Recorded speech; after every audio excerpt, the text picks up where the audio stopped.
사무엘상 2장 11절부터 21절까지 말씀입니다.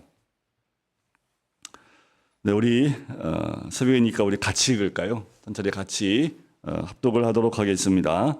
사무엘상 2장 11절부터 21절까지 말씀입니다. 같이 읽겠습니다. 엘가나는 라마의 자기 집으로 돌아가고 그 아이는 제사장 엘리 앞에서 여호와를 섬기니라. 엘리의 아들들은 행실이 나빠 여호와를 알지 못하더라. 그 제사장들이 백성에게 행하는 관습은 이러하니 곧 어떤 사람이 제사를 드리고 그 고기를 삶을 때에 제사장의 사환이 손에 새 살 갈고리를 가지고 와서 그것으로 냄비에나 소대나 큰 솥에나 가마에 찔러 넣어 갈고리에 걸려 나오는 것은 제사장이 자기의 것으로 가지되 실로에서 그곳에 온 모든 이스라엘 사람에게 이같이 할 뿐 아니라 기름을 태우기 전에도 제사장의 사환이 와서 제사 드리는 사람에게 이르기를 제사장에게 구워 드릴 고기를 내라. 그가 내게 삶은 고기를 원하지 아니하고 날 것을 원하신다 하다가 그 사람이 이르기를 반드시 먼저 기름을 태운 후에 내 마음에 원하는 대로 가지라 하면 그가 말하기를 아니라 지금 내게 내라. 그렇지 아니하면 내가 억지로 빼앗으리라 하였으니 이 소년들의 죄가 여호와 앞에 심히 크면 그들이 여호와의 제사를 멸시함이었더라. 사무엘은 어렸을 때에 세마포 에봇을 입고 여호와 앞에서 섬겼더라. 그의 어머니가 매년 드리는 제사를 드리러 그의 남편과 함께 올라갈 때마다 작은 겉옷을 지어다가 그에게 주었더니 엘리가 엘가나와 그의 아내에게 축복하여 이르되 여호와께서 이 여인으로 말미암아 내게 다른 후사를 주사 이가 여호와께 간구하여 얻어바친 아들을 대신하게 하시기를 원하노라 하였더니 그들이 자기 집으로 돌아가매 여호와께서 한나를 돌보시사 그로 하여금 임신하여 세 아들과 두 딸을 낳게 하셨고 이 아이 사무엘은 여호와 앞에서 자라니라. 아멘. 사무엘서의 말씀은 굉장히 중요한 말씀입니다. 뭐 중요하지 않은 말씀이 없지요. 사무엘서 자체가 왜 중요하냐면 한 시대를 보내며 새로운 시대를 맞이하는 그 가운데 있는 말씀이기 때문에 그래요. 시대의 암흑기를 마감하면서 그 촛대가 다음으로 연결되어지는 그 책이 사무엘상의 말씀입니다. 한 시대를 마무리하는데 좀 특이한 부분이 있습니다. 하나님이 세우신 위대한 한 리더나 선지자를 세우시거나 아니면 하나님이 특별히 뽑은 한 사람을 세워서 보여주고 있지 않다라는 거예요. 사무엘서의 1장에 보면 한 여인이 등장을 하고 그 여인의 고통을 들으시는 그 장면으로 새 시대를 여는 첫 장을 시작하고 있다라는 겁니다. 그 여인의 고통을 통해서 주님은 하나님의 고통을 투과시키고 있습니다. 그리고 그 여인을 통해 이 시대의 마지막과 시작을 동시에 볼 수 있게 하신다라는 거예요. 바로 오늘 본문의 앞에 보면 사무엘을 허락하신 하나님께 한나가 찬양하는 모습이 보입니다. 이 찬양은 앞으로 하나님이 어떻게 이스라엘을 인도하실지를 보여주는 찬양이기도 해요. 글쎄요, 여러분 우리가 드리는 찬양이 때로는 아마도 한나는 새로운 찬양으로 작사하고 작곡하여 하나님께 올려드린 그 찬양이 1절부터 10절까지 나오는 내용일 겁니다. 때로는 이 모습들을 통해서 하나님은 한 여인의 입술의 고백과 찬양이 한 시대에 이 민족을 향한 찬양과 고백이 된다라는 겁니다. 자, 그렇다면 우리는 이런 질문이 있어야 합니다. 이 시대의 제사장도 사사도 아니었던 한 여인이 어떻게 한 민족의 미래를 바라보며 찬양할 수 있을까라는 거예요. 이 여인이 정말 그 시대에 이스라엘 전체 민족을 끌어안고 그것을 바라보며 한 찬양이었을까라는 거지요. 그렇지 않지요. 하지만 한나는 자신의 고난을 통해서 하나님을 만났고요. 하나님의 마음과 통했다라는 것이 정말 중요합니다.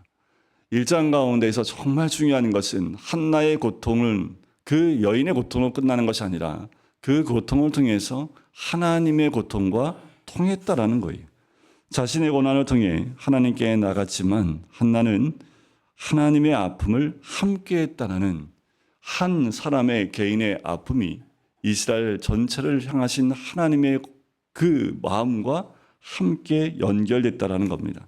지금 이 시대에도 하나님은 하나님의 마음을 함께 나눌 사람을 찾고 있습니다. 어느 시대에나 하나님은 하나님 마음을 함께 나눌 만한 한 사람을 찾고 있다라는 거지요. 여러분들 오죽하면 하나님이 한 여인을 통해서 하나님의 마음을 알리시겠습니까? 그만큼 이 시대, 사사 시대에 얼마나 그 시대가 암울했고 하나님의 마음을 알 수 있는 사람이 없었는지를 보여주고 있는 거예요. 오죽하면 하나님이 한 여인의 괴로움과 고통 가운데 주님 앞에 기도하는 그 모습을 통해서 하나님의 마음을 알려줄 수 있을까? 여러분들 더 나아가서는 이것이 하나님의 큰 복입니다. 뭐냐 하면 특별히 뽑힌 사사들이 아닌 일반 개인이었던 한 사람, 한 여인, 당시에는 남자도 아닌 여인에게 이런 일이 일어난다는 것은 전혀 상상도 할 수 없는 일입니다. 그만큼 사람의 숫자도 들지 않는 여인을 통해서 하나님의 마음이 연결됐다는 거지. 그 말은 우리에게도 소망이 됩니다. 우리는 그냥 개인의 아픔과 개인의 영역 안에서 벗어나지 않는 믿음 가운데 있을지 모르지만 하나님은 더 중요한 것은 개인을 떠나서 한 영혼을 통해서 하나님 마음을 알려주기 원하신다라는 겁니다. 지금도 주님은 제2의 한나를 찾고 계시고 제2의 한나로서 하나님의 마음이 함께 연결되어지고 이 시대를 바라볼 수 있는 새 시대를 열 수 있는 한 사람을 찾고 계신다라는 거지. 지금도 하나님 방법은 다르지 않습니다. 성경에 보면 어두운 시대 끝에는 한 가정이나 한 사람의 고난이 나오고요. 그 고난을 통해서 하나님의 뜻을 이루는 작은 떨림으로부터 시작을 한다라는 거지. 지금의 고난이 나만의 문제가 아니라 이 민족의 고난이요. 이 시대를 향한 하나님의 마음일 수 있다라는 겁니다. 성경에 보면 이 고난 가운데 하나님의 부르심의 소명을 받는 사람들이 거의 대부분입니다. 대표적인 사람들이 노아도 그렇고 아브라함도 모세도 사무엘도요. 다윗도 모두 고난을 통해서 하나님의 부르심을 받은 사람들이라는 겁니다. 지금도 그 고난 속에 우리가 있으십니까? 그렇다면 그 고난은 괴로움으로 끝나는 것이 아니라 하나님의 부르심이요 콜링이라는 거예요. 우리가 그 아픔이나 고난이나 괴로움에만 집중하고 있기 때문에 하나님 만나지 못하는 거예요. 그 고난 가운데 하나님의 부르심을 깨닫게 되면 하나님을 만날 수 있습니다. 하나님을 만나야 하나님의 마음을 알아갈 수 있는 거지요. 오늘 보면은 한 시대에 촛불이 꺼지면서 새로운 등불이 등장하는 장면입니다. 사사의 마지막 부패한 장면을 보여주면서 심판을 선포하시지만 선지자와 왕의 시대를 열 한 사람은 하나님 앞에서 하나님을 섬기는 모습으로 등장을 해요. 오늘 두 사건이 번갈아 나옵니다. 꽈배기 형식으로 이야기가 진행이 돼요. 사무엘의 얘기가 나오다가 갑자기 엘리의 두 아들들의 사건이 툭 나오다가 또 갑자기 이 사무엘 아이에 대한 이야기가 툭 나옵니다. 두 이야기가 서로 얽혀서 꽈배기 형식으로 이야기가 진행되고 있다는 거예요. 사무엘은 간단하게 그가 어떻게 커지고 있고 커가고 있는지를 언급하고 있다면 엘리 제사장의 아들들은 어떻게 멸망으로 달려가고 있는지를 오늘 본문에서 잘 보여주고 있지요. 우리가 주목해 봐야 될 것은 어떻게 하나님을 섬기는 제사장이 이렇게까지 무너질 수 있을까? 이것을 봐야 합니다. 그리고 하나님은 꺼져가는 촛대를 그냥 끄지 않으신다라는 거예요. 촛대를 옮기고 계시다라는 겁니다. 이것이 우리가 다시 한번 깨달아 알아야 될 말씀입니다. 하나님은 촛대를 끄기를 원하시지 않습니다. 그 촛대를 또다시 옮겨서 그 촛대가 꺼지지 않고 하나님의 뜻 가운데 불을 밝히기를 원하신다라는 거지요. 이런 모습은 지금도 마찬가지다라는 거예요. 모든 것이 약하고 선한 것이 하나도 없는 것 같고 더 이상 회복의 기미가 전혀 보이지 않을 때 하나님은 그 시대를 이어갈 단 한 사람을 세우신다라는 겁니다. 그 한 사람은 어떻게 내가 이러지 않습니다. 이 한나란 여인도 대단한 여인이 아니에요. 하지만 그 여인이 자신의 고통 가운데에서 하나님의 마음을 깨닫고 그 마음이 통하면서부터 하나님의 뜻을 이뤄낼 수 있는 사람이 되어졌다라는 거지. 우리 자신의 문제만 보지 마시고요. 이 시대를 하나님이 어떻게 인도하시는지에 대한 영적인 역사의 흐름을 봐야 합니다. 하나님의 시간표는 지금도 진행하고 움직이고 있다는 거죠. 중요한 것은 우리는 새로운 하나님의 시간표에 올라가 있느냐 아니면 꺼져가는 촛불 위에 서 있느냐가 중요합니다. 여러분들 우리 가정은 하나님의 새로운 시간표 가운데 진행되고 있습니까? 아니면 꺼져가는 그 촛불 가운데 그 꺼져가는 그 불빛 가운데 머물러 있는 가정입니까? 우리가 직장에서는 어디에 있어서나 하나님이 우리를 인도해 나가시는 새로운 그 시간표 위에 서는 것이 우리의 모습이 되어야 될 줄 믿습니다. 자, 두 아들들의 모습을 먼저 한번 볼까요? 12절에 보면 엘리의 아들들은 행실이 나빠서 뭐라고 평가를 하냐면 여호와를 알지 못하더라라고 얘기를 해요. 여러분들 어떻게 이게 가능합니까? 엘리의 아들들이라면 엘리가 지금 뭐예요? 당시의 대제사장입니다. 그럼 두 아들들은 당연히 뭐가 돼요? 제사장이 됩니다. 그런데 이스라엘 백성들 가운데 제사장이 되려면요 30살까지 훈련을 받습니다. 훈련을 다 마쳐야 30살의 제사장의 역할을 감당하는 거예요. 그런데 이 엘리의 두 아들들은 제사장의 직분을 감당하고 있는 것을 보게 돼요. 그렇다면 이들은 충분한 훈련의 시간들과 또 교육을 받고 이렇게 제사장으로 세워졌다는 거지요. 그런데 하나님을 모른다는 게 말이 됩니까? 그들은 하나님을 머리로 알고 있었다라는 거예요. 이게 중요합니다. 중요한 것은 이들은 하나님과의 만남이 없었다라는 거예요. 그것을 단적으로 하나님은 이 말씀을 통해서 여호와를 알지 못하더라라는 말로 표현하고 있다라는 거예요. 어떻게 세상이 하나님을 몰라요? 우리가 주의 전에 나와서 1년, 2년 다니는 것도 아니고 어떻게 우리가 하나님을 몰라요? 모른다 할 수 없지요. 그런데 하나님은 여호와를 알지 못한다라고 평가하신다라는 거예요. 하나님은 머리로 아는 것이 아니라 하나님은 인격적으로 만나는 그 만남이 중요합니다. 하나님을 지식으로 아는 것이 아니라 매일 우리는 하나님과 교제하고 만나는 그 만남이 중요하다라는 거예요. 그런데 이 엘리의 아들들은 하나님과의 만남이 전혀 없었다라는 거예요. 그 만남이 없었다는 것을 어떻게 합니까? 그들의 행실을 통해서 우리는 알 수 있어요. 하나님을 만나면요 행실이 이룰 수 없습니다. 하나님 만났다면 이들이 하는 행동이 이렇게 나올 수 없어요. 그런데 이들이 그냥 교육만 받았기 때문에 이들의 행실이 어떻게 나빠지고 있는지에 대한 부분을 이들은 전혀 캐치도 할 수 없는 상황이 되는 거죠. 만약 이들이 하나님 만났다면 자신의 행실을 조심하지 않겠습니까? 여기서 무서운 사실은 제사장이 여호와를 모른다라는 거예요. 하나님을 알고 있다고 착각하면 안 됩니다. 고린도후서 13장 5절에 보면 너희는 믿음 안에 있는가 너희 자신을 시험하고 너희 자신을 확증하라. 예수 그리스도께서 너희 안에 계신 줄을 너희가 스스로 알지 못하느냐? 그렇지 않으면 너희는 버림받은 자니라. 사도 바울이 고린도 교회에 했던 말씀이지요.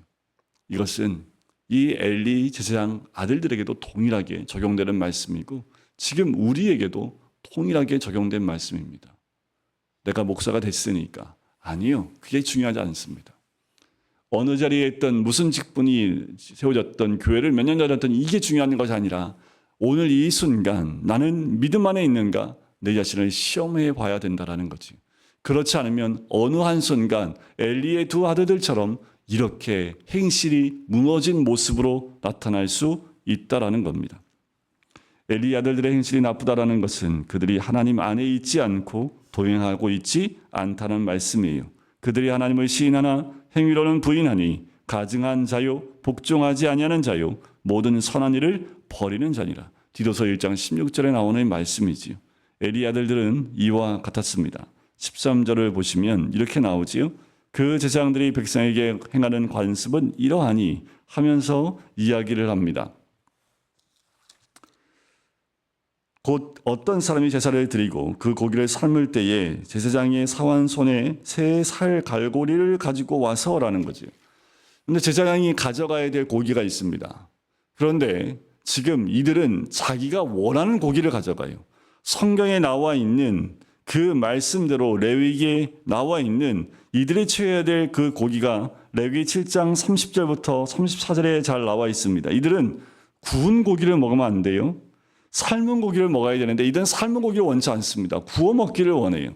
그래서 그들이 하나님 앞에서 하나님께 드리는 제물을 어떻게 해요? 자기들이 원하는 만큼 취해가는 이들의 모습을 보게 됩니다. 이들에 대한 평가가 17절에 나오지요. 그들이 여호와의 제사를 어떻게 했다고요?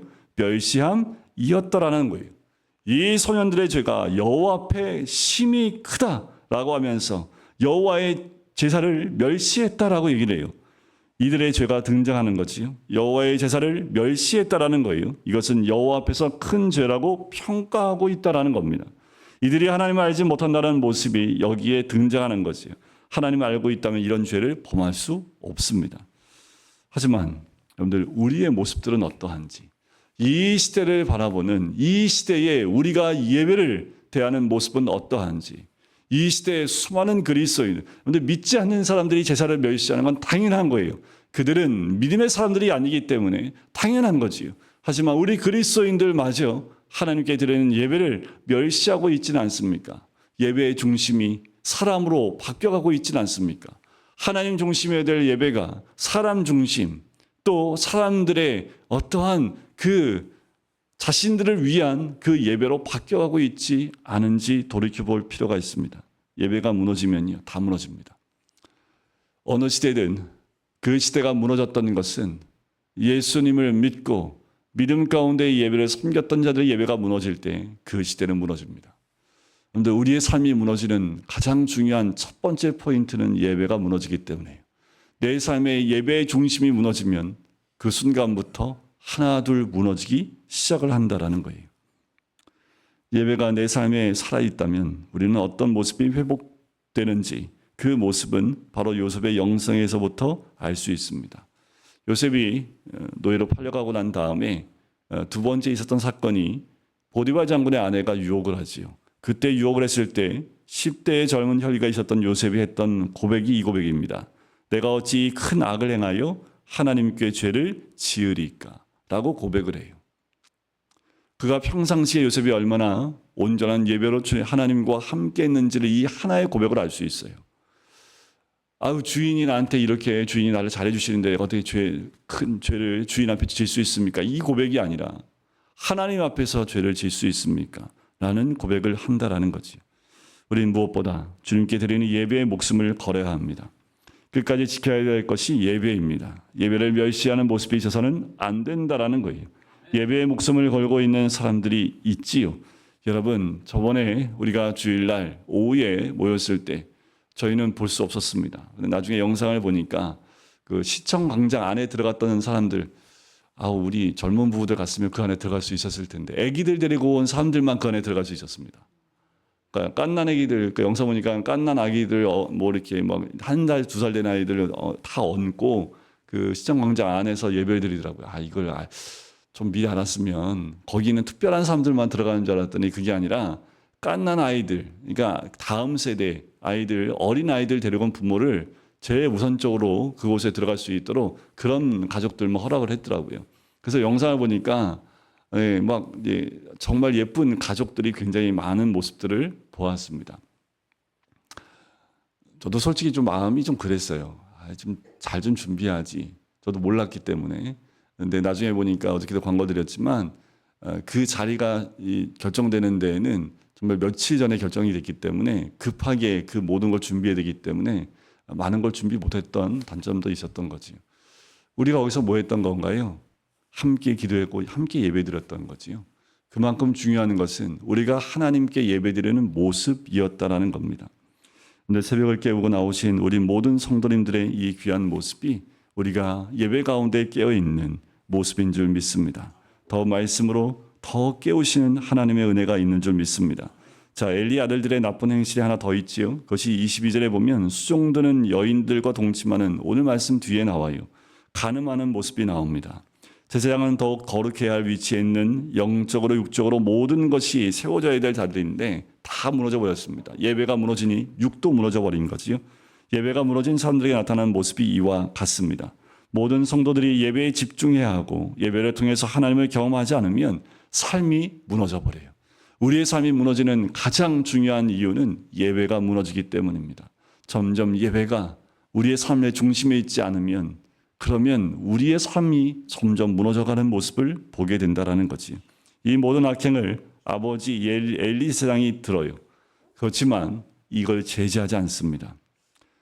가정교육의 중요성, 예배 중심, 말씀 중심, 기도 중심을 잘 알려주고 그들을 징계하고 제사장의 자리에서 내려보냈어야 되는데 엘리가 그걸 못해요. 그걸 하지 않습니다. 아버지 차원에서 징계하고 그들을 책망했다면 그 아이들은 살아났을 겁니다. 그런데 그걸 하지 않습니다. 결국 어떻게 됩니까? 결론이 나는데 그들이 자기 아버지의 말을 듣지 아니하였으니 이는 여호와께서 그들을 죽이기로 뜻하셨음이더라. 여러분들 귀가 막혀버립니다. 하나님 말씀을 듣지 않는 거예요. 이게 무서운 겁니다. 하나님 음성이 들리지 않아요. 들리려 듣고 싶어 하지도 않습니다. 그것은 하나님이 뭐예요? 이미 그들에게 뜻하심이 있기 때문이라는 거지. 하나님은 하나님의 사람을 통해서 엘리에게 얘기합니다. 너희는 어찌하여 내가 내 처소에서 명령한 내 제물과 예물을 밟으며 내 아들들을 나보다 더 중히 여겨 내 백성 이스라엘이 드리는 가장 좋은 곳으로 너희들을 살지게 하느냐라고 책망을 한다는 거지. 이 과정 바로 이스라엘의 모습과 같습니다. 이스라엘의 모습이 단적으로 드러나는 모습이 엘리의 두 아들들의 모습이라는 거예요. 우리가 깨어 있어야 될 것은 이 시대에는 모든 그리스도인들이 엘리의 제사장의 두 아들들처럼 그렇게 예배가 무너지고 삶이 무너진 모습으로 나가고 있지 않습니까? 너무나 가슴 아픈 것은 어제 한 집사님과 이야기를 하면서 그 얘기를 하는 거예요. 하나님의 살아계심을 전하면서 이야기하고 있는데 한쪽에서 들리는 이야기는 이 사람의 악행에 대해서 지적하고 있는 이야기가 들린다라는 거예요. 이게 어떻게 된 겁니까? 많은 사람들 앞에서 믿음의 사람이라고 자기가 이렇게 해서 돈을 많이 벌었다고 하나님을 섬겨야 된다라고 많은 그리스도인들 앞에서 세미나하는 그 사람이 나중에 완전히 불법을 행하고 또 주식을 가지고 장난치는 이런 것들이 드러난 거예요. 근데 이게 말이 됩니까?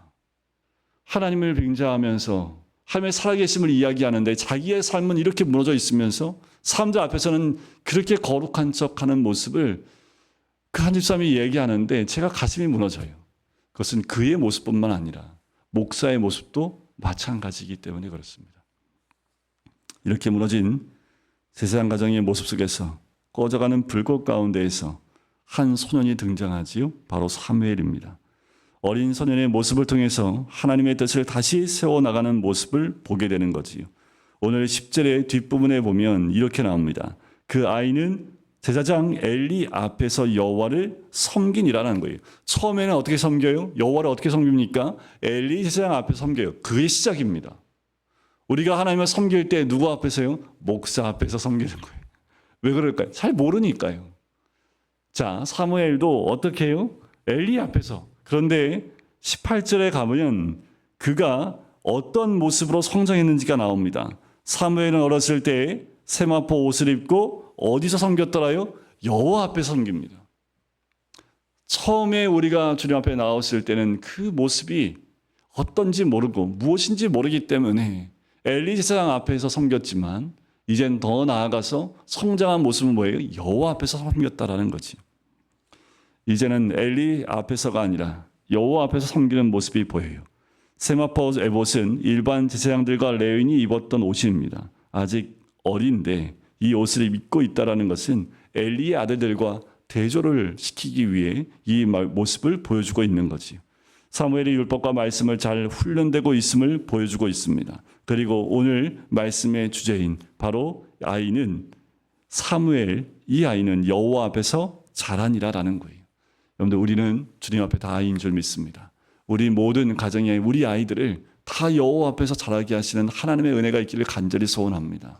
내 눈에 보기 좋은 아이가 아니라 여호와 하나님 보시기에 좋은 아이, 또 우리가 어디에 있든 이 마음 어느 장소에 가든 여호와 앞에서 자라나는 것처럼 여호와 앞에 서 있는 우리 자녀가 되었을 때 여러분들 우리 때보다 사무엘처럼 그 부모 세대보다 더 하나님을 가까이 하고 믿음 가운데 성장하는 하나님의 사람이 될 줄 믿습니다. 이 모습이 누구의 모습과 비슷할까요? 바로 예수는 지혜와 키가 자라가며 하나님과 사람에게 더욱 사랑스러워 가시더라라는 모습. 바로 사무엘도 이 모습이 등장합니다. 2장 26절에 보면 아이 사무엘이 점점 자라매 여호와와 사람들에게 은총을 더욱 받더라라는 그 말씀처럼 예수님이 자라는 모습과 사무엘이 자라는 모습이 거의 비슷한 모습으로 등장을 하지요. 여러분들 우리 모두는 여호와 앞에서 자라는 하나님의 사람이 되어야 될 줄 믿습니다. 오늘 하루도 또 이번 한 달도 그렇게 여호와 앞에서 자라가며 또 한 가정이 그렇게 여호와 앞에서 세워지는 하나님의 은혜가 있고요. 우리의 삶 가운데 예배가 살아나고 하나님을 매일 만나면서 주님 안에서 자라나갈 때 우리 교회뿐만 아니라 우리 가정이 주님 앞에 온전히 세워지는 주의 은혜가 있기를 주님의 이름으로 간절히 축원드립니다.